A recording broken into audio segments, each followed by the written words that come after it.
এইটা কি গাছ আমি তুলে আনলাম।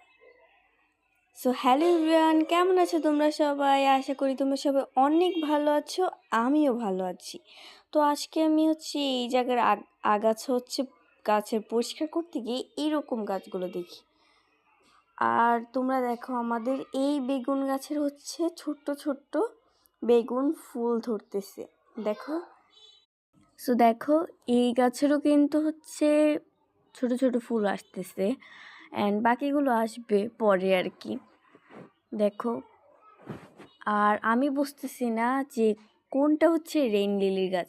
আমি সাধারণত জানি যে এইরকম রেইন লিলি গাছ হয়, কিন্তু এগুলো কি রেইন লিলি গাছ আসলেও কি না আমি কিন্তু জানি না। এটাতে ছোট করে কলি ধরা হয়েছে, তাই আমি ভাবতেছি মানে এই দুটোর মধ্যে। তো আমি কনফিউজ যে কোনটা রেইন লিলি গাছ। তবুও আমি দুটো বাড়িতে নিয়ে যাব, দেখা যাক যে কোনটাতে ফুটে অথবা